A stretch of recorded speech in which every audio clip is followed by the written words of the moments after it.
నా పేరు జింకా వెంకటేశ్వర్లు. నేను బేస్తవారిపేట మండల విద్యాశాఖాధికారిగా పనిచేస్తున్నాను. నేను ఈ ధ్యానం అనేటువంటి ఈ ప్రక్రియలో దాదాపుగా 10 సంవత్సరాల నుంచి నేను ఈ యొక్క ప్రక్రియను కొనసాగిస్తున్నాను. ఈ ప్రక్రియ, ధ్యానం అనేటువంటి ప్రక్రియ వ్యక్తి యొక్క జీవన విధానంలో తన యొక్క దైవికము కానీ, ఆరోగ్యంగా కానీ, అలాగే ఇతరత్ర కార్యక్రమాల్లో ఇది ఎంతగానో వ్యక్తికి ఉపయోగపడుతుంది.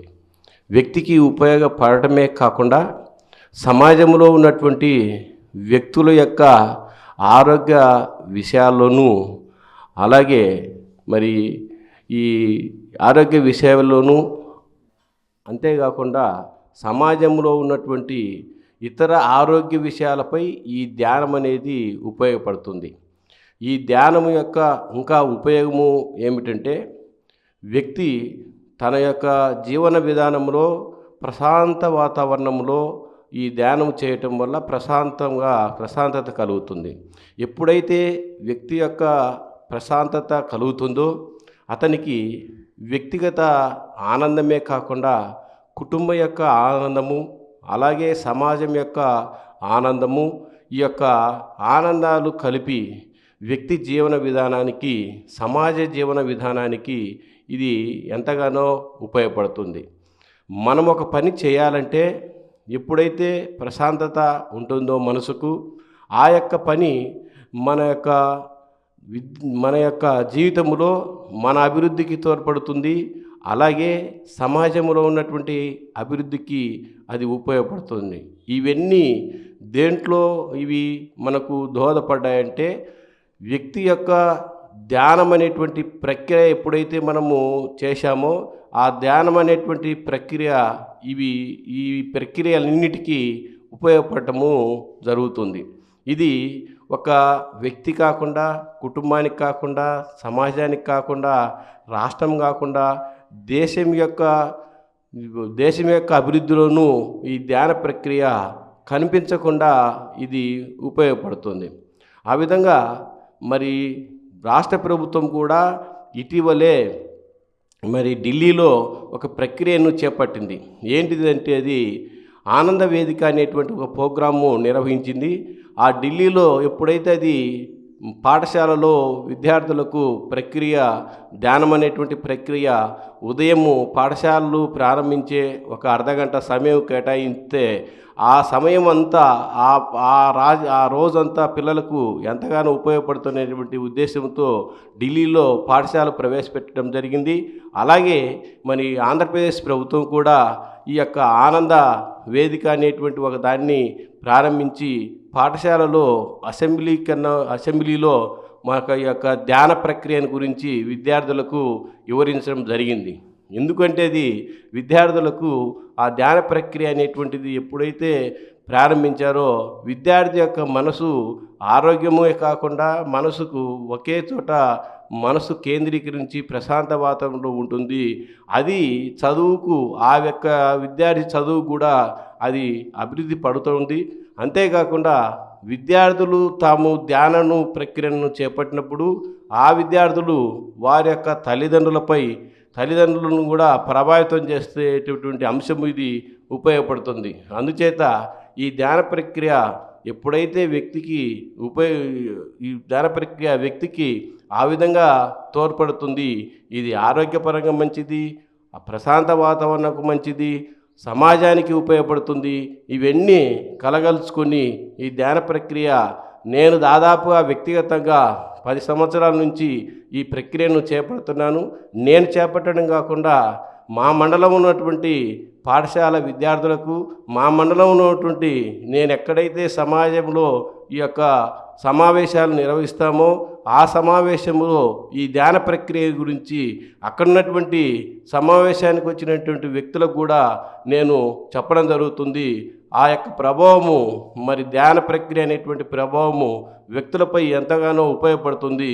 ఈ విధంగా ధ్యాన ప్రక్రియ అనేది వ్యక్తి యొక్క జీవన విధానము, వ్యక్తి యొక్క ఆరోగ్యము, వ్యక్తి యొక్క ప్రశాంతత, అవన్నీ ఇవి సమాజానికి ఎంతగానో ఉపయోగపడుతుంది. కాబట్టి ఈ బేస్తవారపేట మండలంలో కూడా దాదాపుగా 4 సంవత్సరాల నుంచి ఈ యొక్క పిరమిడ్ అనేటువంటి దీన్ని ఇక్కడ ఏర్పాటు చేయడం జరిగింది. ఈ పిరమిడ్ అనేటువంటి ఈ యొక్క ఆలయంలో ఉన్నటువంటి ఈ యొక్క భవనంలో ఉన్నటువంటి ఈ యొక్క కార్యక్రమాలు కూడా 4 సంవత్సరాల నుంచి ఇది జరుగుతుంది. కాబట్టి మరి దీన్ని కూడా ప్రజలు చక్కగా వినియోగించుకుంటారని మరి నేను ఈ విధంగా తెలియజేయటం జరుగుతుంది.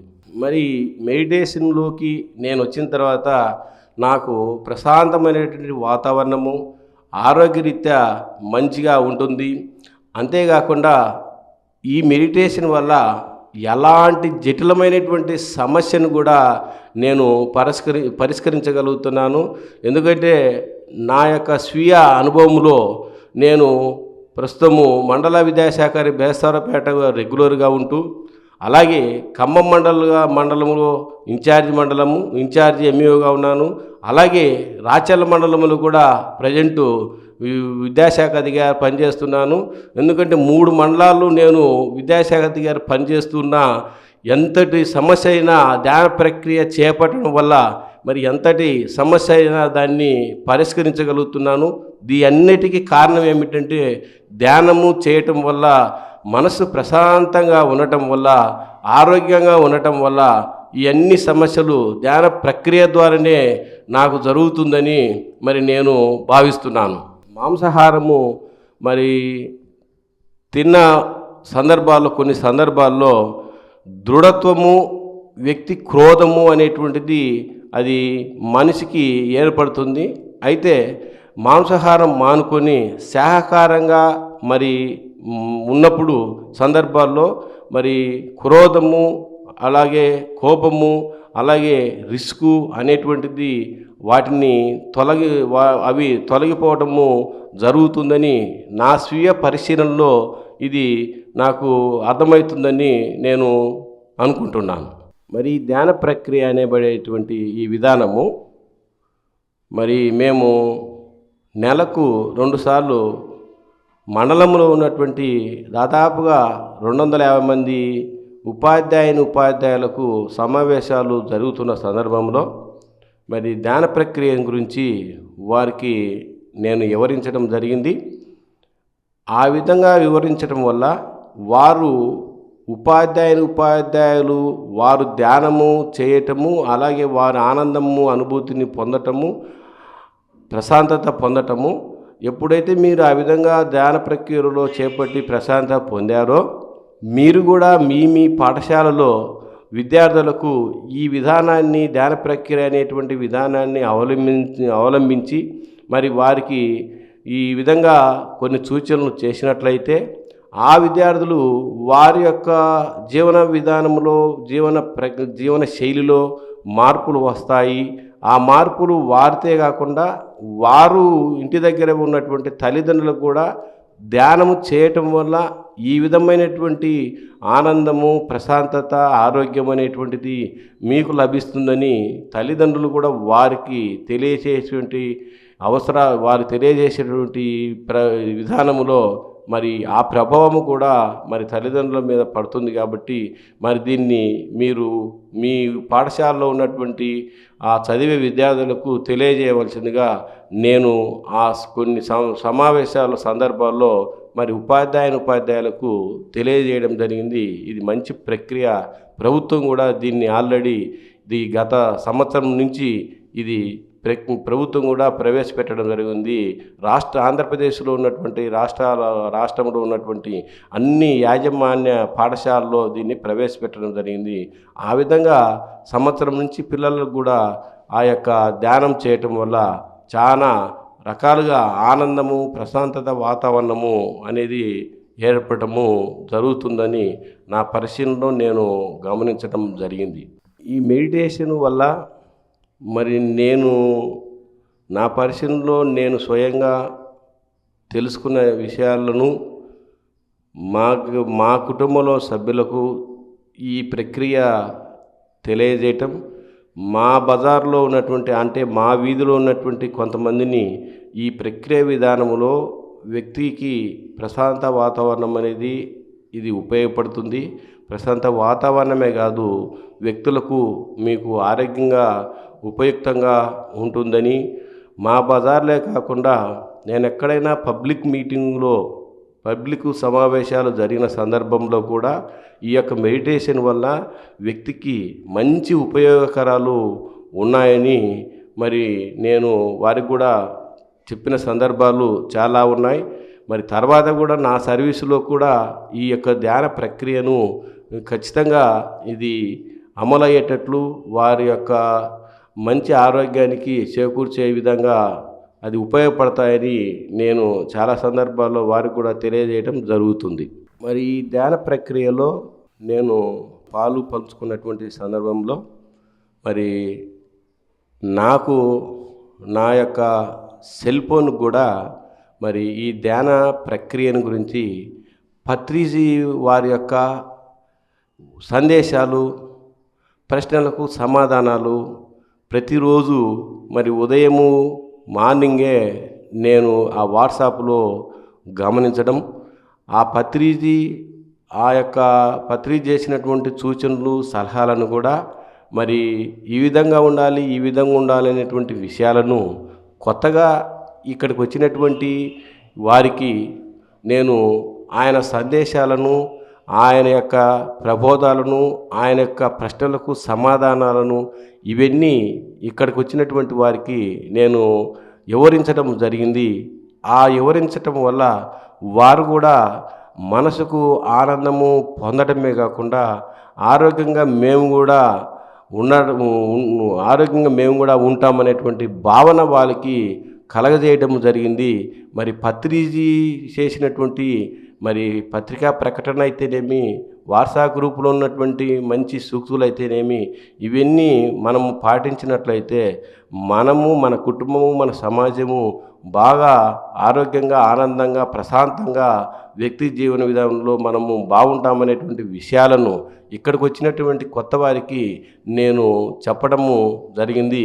వారు కూడా ఆ విషయాలను వారు గమనించి మరి విని వారు కూడా మేము కూడా పక్కవారితో మంచి విషయాలను చెప్పడమే కాకుండా ఈ ధ్యాన కేంద్రానికి కూడా వాళ్ళని కూడా పిలుచుకొని రావటం జరుగుతుందని వారు కూడా ఈ సందర్భంలో నేను చెప్పిన సందర్భంలో వారు కూడా చక్కగా వివరించడం జరిగింది.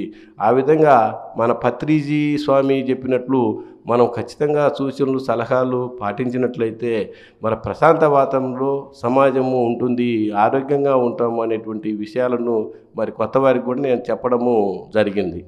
పత్రిజీ స్వామి సూచనలు సలహాలు ఒక సెల్ ఫోను, వాట్సాప్ మెసేజ్ ద్వారానే కాకుండా మరి టీవీ ఛానల్లో ఆయన ఇచ్చినటువంటి సూచనలు సలహాలు చాలా చక్కగా, అంటే వ్యక్తి యొక్క జీవన విధానంలో మార్పులు రావడానికి ఆ ఛానల్ చూసినట్లయితే నేను గమనించేది అంటే ఆ ఛానల్ ద్వారా ప్రతి వ్యక్తి తనలో ఉన్నటువంటి ప్రశాంత వాతావరణాన్ని కలగజేయటమే కాకుండా ఈ విషయాలను కూడా పక్క వ్యక్తులకు చెప్తే ఆ యొక్క ప్రశాంత వాతావరణము, ఆరోగ్యము, మానసిక వికాసము ఇవన్నీ ఖచ్చితంగా కలుగుతాయి. నేను పొందిన అనుభూతి ఏమిటంటే ఆ యొక్క టీవీ ఛానళ్ళు, ఆయన బోధించేటువంటి టీవీ ఛానళ్ళు మనం చూసినట్లయితే ఖచ్చితంగా ప్రతి వ్యక్తిలో మార్పు అనేది ఖచ్చితంగా, ఎంత కఠినటువంటి వ్యక్తి అయినా మార్పు అనేది ఖచ్చితంగా వస్తుందనేటువంటి భావన నాకు అయితే నా యొక్క టీవీ ఛానల్లో చూసినటువంటి స్వీయ పరిశీలనలో నేను గమనించిన అంశాలు నాకు చాలా అనుభూతి పొందడము జరిగింది. మరి ఆ పత్రిజీని గురించి కూడా ఇక్కడ ఉన్నటువంటి ధ్యాన కేంద్రంలో ఉన్నటువంటి పనిచేస్తున్నటువంటి ఇక్కడ నిర్వాహకులు కూడా మరి పత్రిజీ స్వామి చెప్పిన సూచనలు సలహాలు అనేక సందర్భాల్లో సమావేశాల్లో మరి వివరించడం జరిగింది. దాని ప్రభావము వ్యక్తులపై మంచి వాతావరణం కలగజేసేటువంటి అనుభూతి కలిగిందని మేము తెలియజేసుకుంటున్నాం.